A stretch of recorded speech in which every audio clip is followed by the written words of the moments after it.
Sa episode nito ay meron tayong gagawing bigla ang motocamping at sasamahan natin ang isa nating kaibigan na matagal nating hindi nakasama.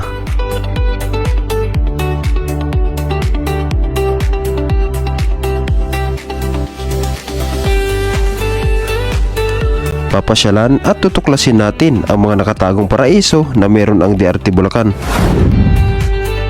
Wow! Ganda oh!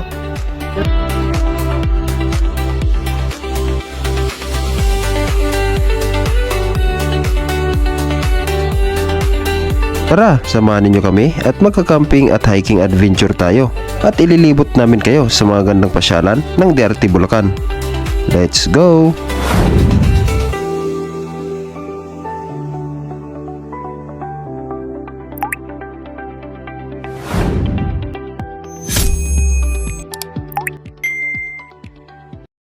Alas 7:30 nga ng gabi ay sinimulan natin ang ating biyahe. Mula Metro Manila ay bumiyahe tayo ng mahigit 1 oras bago natin narating ang bayan ng Bukawi, Bulacan. At dito nga natin sisimulan ang kwento ng ating biyahe sa isang tindahan ng lechon manok na kung saan ay bibili tayo para sa ating magiging hapunan. Good evening mga ka-Wheelwender TV, welcome back sa panibawang episode ng ating motocamping adventure. So katatapos lang natin bumili ng lechon manok at ngayong araw ay pupunta tayo ng DRT Bulacan at andito na tayo ngayon sa bayan ng Bukawi. So itong camping natin ngayon ay biglaan lang, kaya hindi tayo nakapag-prepare. Actually kagagaling ko lang sa trabaho at pag out ay nag-ready agad ako para makahabol tayo dun sa ating kaibigan. So bibihira lang kasi magpangabot yung schedule namin. So sana hindi tayo maligaw at sana hindi tayo padaanin ni Google Maps sa madidilim na lugar, malalaman natin ito mamaya. So dito tayo pinadaan ni Google Maps sa papuntang Philippine Arena. Ewan ko lang guys kung nakikita nyo pa yung daan kasi mahina talaga sa low light yung GoPro. So nag-chat na sa atin yung ating kaibigan, hindi ko pa binasa. Siguro nagtatanong na yun kung nasaan na tayo. So 7:30 na kasi tayo nakaalis ng bahay. Kaya yun, inabutan tayo ng traffic sa daan. So andito na pala tayo sa may Santa Maria, Bulacan.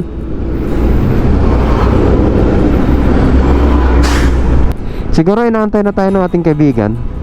Pero sinabihan ko naman na siya na kapag ginabit talaga tayo ay matulog na siya para makapagpahinga. Dito sa area na to ang daming malalaking truck. So halos malalaking truck yun mga nasa salubong natin. Yan, ang dami oh.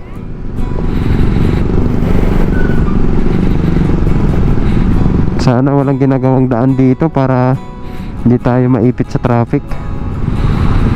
Mahirap lang naman dito kapag ganitong may mga malalaking truck tapos may under construction na daan, ay talagang matatraffic tayo, matatagalan. So guys, papasok na tayo sa arko ng Norzagaray. Alright, dito ay medyo madilim na yung daan.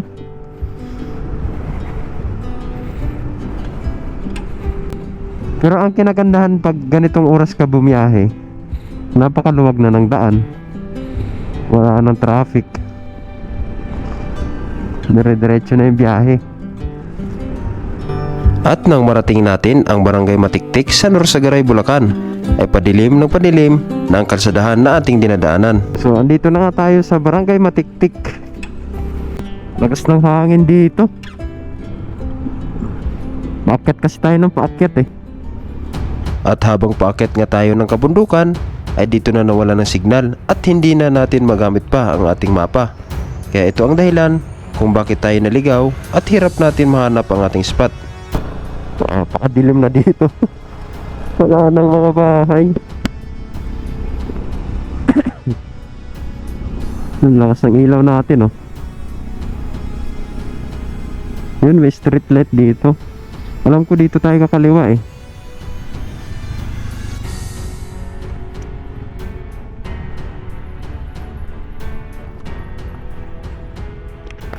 Tayo kakaliwa.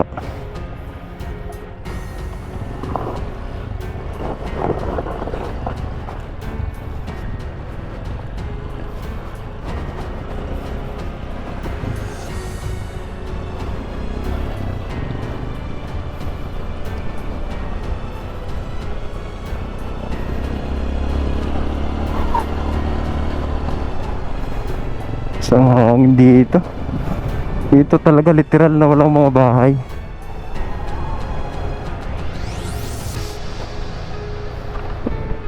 Walang mga bahay dito guys. Literal. Nadaanan ko na to eh. Nung pumunta ako ng Kapipiyat. Alam ko ito yun eh.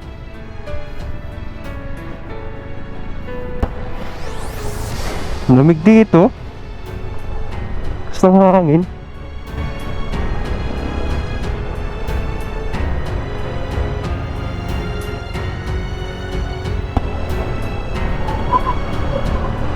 Oh.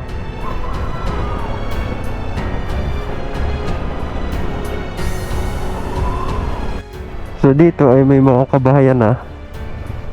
Parang sentro ata ito ng Barangay Bayabas. So malapit na tayo. Sa oras na ito ay naliligaw na nga tayo. Kaya din na tayo nagdalawang isip pa na magtanong sa mga lokal na nakatira dito. So dito, check natin. Sa tulong ng mga lokal sa lugar ay naituro tayo ng maayos. At dito na natin nahanap ang ating spot ngayong gabi. So guys, nandito na tayo. Naligaw. Pagkarating sa campsite ay agad tayo nag-set up ng ating tent na matutulugan. So guys, kakarating lang natin dito sa ating spot. Dito sa may Puning Campground. At ang oras natin ngayon ay 11:30 na ng gabi.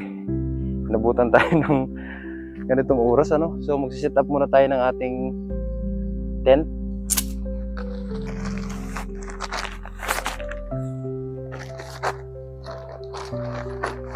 So yung gamit nating tent ay yung lumang tent pa rin natin. Ito kasi mas magaan siya dalhin kapag tayo ay nagmumotor Tsaka mabilis siyang i-set up. So ito muna yung pagtiyagaan natin habang wala pa tayong bagong tent.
So latag naman natin itong ating sapin. Ang sapin. Hindi malamigan yung ating likod.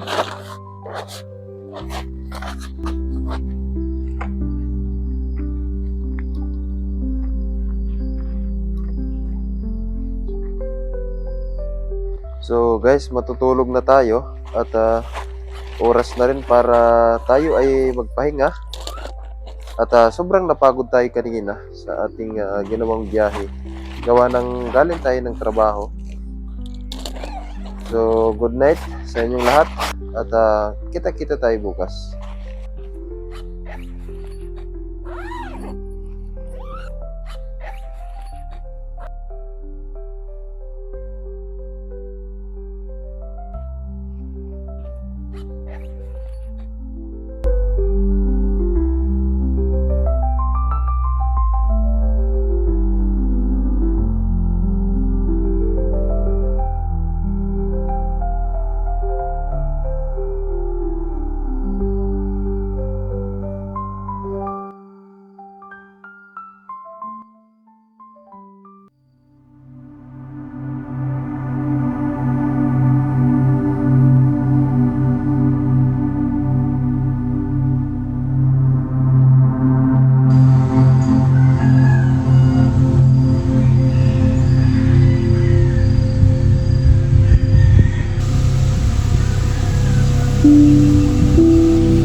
Morning guys, at kagigising lang natin. Ang oras natin ngayon ay 6:45 na ng umaga.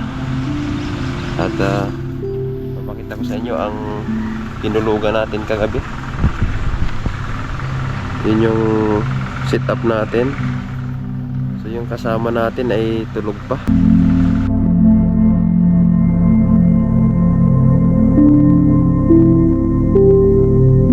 So guys, ang kasama pala natin ngayon ay ang ating kaibigan na matagal nating hindi rin nakasama sa camping. Yan, ang nag-iisang Yumamen. So ang lakas ng hangin. Sarap dito, sarap ng ano, ito pala yung hideout ni ni Yumamen. So napadpad tayo dito at naimbitahan. So guys, ito pala si Nanay Nati, yung may-ari nitong Puning Campground. Nanay, ano? So, ngayon ay binisita tayo dito at magkakape tayo. May dala si Nanay na kape. So, maraming salamat kay Nanay Nati. So, sa mga gustong pumunta dito, pwede namang i-search nyo lang sa Google Map, Puning Campground dito sa may Barangay Bayabas. Sakop to Nanay ng Diarte, no? Diarte, Bulacan. Diarte. So, tara, kape muna tayo. Kape.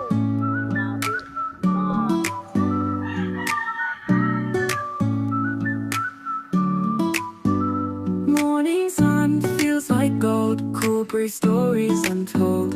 No rush, taking it slow, just chill, let the time flow. Grass green under my feet, soft tunes, a silent beat. Smile bright, nothing to do, lazy days, me and you. So guys, magluluto muna tayo at makikira muna tayo ng kusina ni Yumamen, ano? So nagpaalam tayo sa kanya na dito tayo magluluto. Initin lang natin yung binili nating ulam kagabi dahil hindi naman namin nakain kagabi. So ngayon natin iinitin. So i-on natin ito. So ang ganda ng kalan ni Yumamen, talagang pang mayaman, no? Pati yung anong tawag ba nito? Hindi ko alam kung anong tawag nito. Ang alam ko lang lighter eh. So lalagay natin itong apakaputi pa ng lutuan. So lagyan natin ng kaunting mantika. Kunti lang siguro. Init lang naman. So kukunin natin yung lechong manok dito sa may cooler.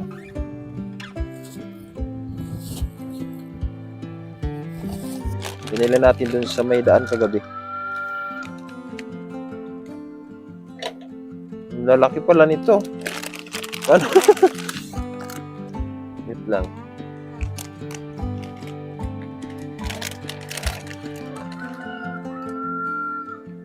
Yun. So hindi siya dumidikit. Iba talaga pag pangmayaman yung lutuan eh. Hindi katulad ng lutuan ko, talagang pagka ganito nag-iinit ka ng lechon manok or pritong manok, talagang didikit eh. Ang lalaki ng hiwa. So, ayun.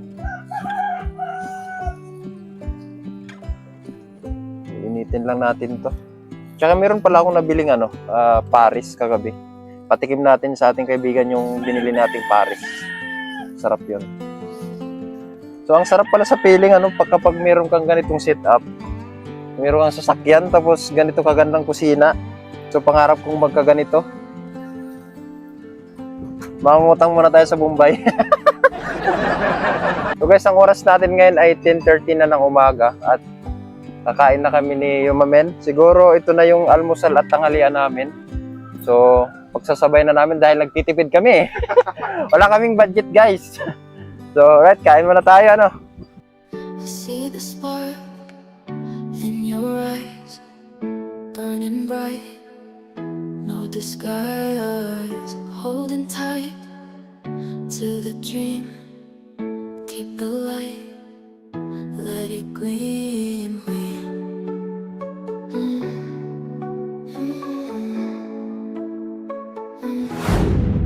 We ignite, fill the place in the night. No more haze. Shine so pure, truth within, heart's allure. Let it spin.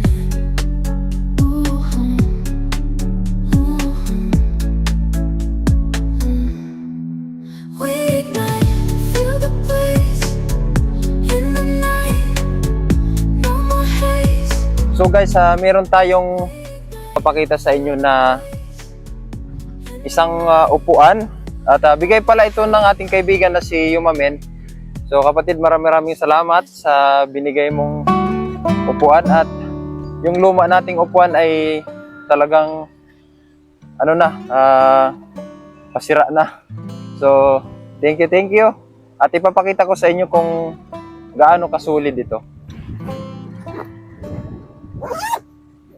So buksan muna natin.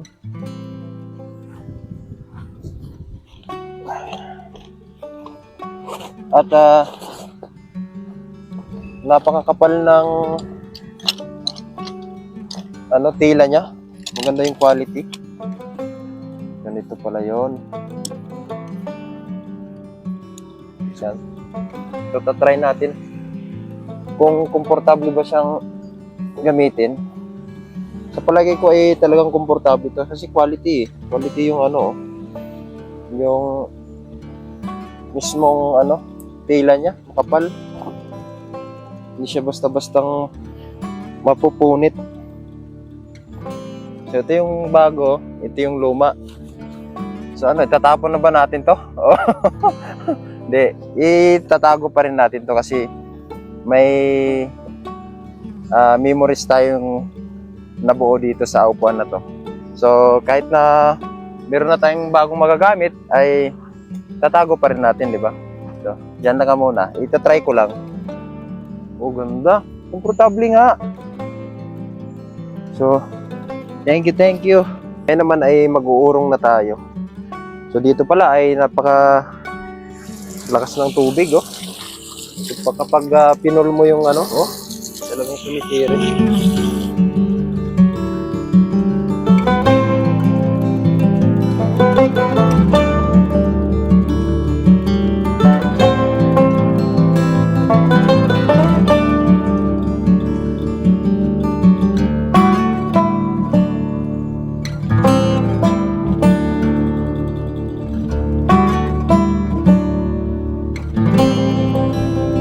So guys, ngayon ay aalis kami at magmumotor kami ni Mamen. At bahala na kung saan kami mapadpad, So maghanap lang kami ng spot na pwede nating pagtambayan o kaya pagliguan. So alright, samahan nyo kami guys. Sakay na lang ako. Huwag na ako yung magdadrive guys. Alam mo yung daan? Kakaliwa tayo dyan. Tapos parang mga ilang minuto lang naman yung natin, lalakbayin natin. Nakakabis umakas ng motor, O tara na, baka bargilag ako. O, let's do this! Tara, let's. Kaliwa, O, kakaliwa tayo dyan sa kanan. Kaya kaya tayo ng alikabok ngayon dito, men. Nakakatuwa din pag ganito yung adventure na ginagawa natin, eh, no? Yung paiba-iba na ginagawa natin. Tapos biglang matitimpla. Huwag naman tayo magsisemplang.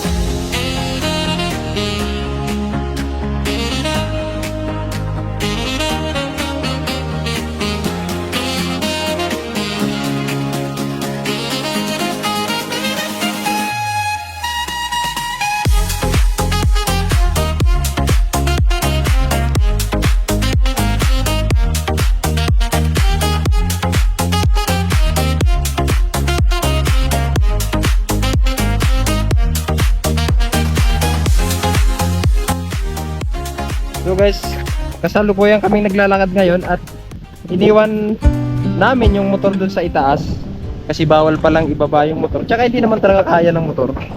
Yun lang yung daan, napakahirap. So syempre, kasama pa rin natin yung ating idolo, ano, si Yumamen, kaibigan natin. So, dalawa kaming maliligaw ngayon. Hindi ako nag-iisa. Ayun, nagsasamahan mo ko. Di na namin alam kung saan yung daan eh. Ano ba ang sabi sa kasabihan? Pagka may ganitong daan na pagka nandiyan kaliwa. Pagka naliligaw ka, Oo. lumikaw ka sa kaliwa. Pero bahala na, di ba? Oo. Di pa naman ramdam yung pagod eh. Di pa ba? Saan kayo na yan? Ilang lakad pa to? Mga ilang minuto pa to, ano? Sa palagay ko mga 10 minutes. Oo. 10 minutes pa. Eh, medyo Tara. mainit kasi ngayon eh. So guys, i-check muna natin. At si Mamin ay nagpaiwan sa itaas. Bababain ko lang. Titingnan natin kung tama ba itong tinatahak natin. Parang palayo na yung ano eh, yung trail eh. So malalaman.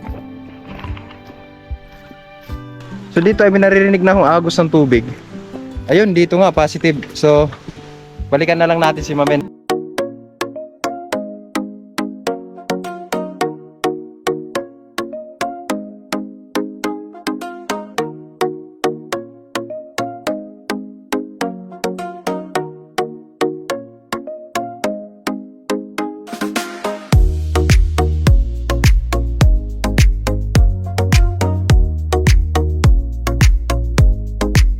Guys, nandito na tayo sa ating destinasyon, ano?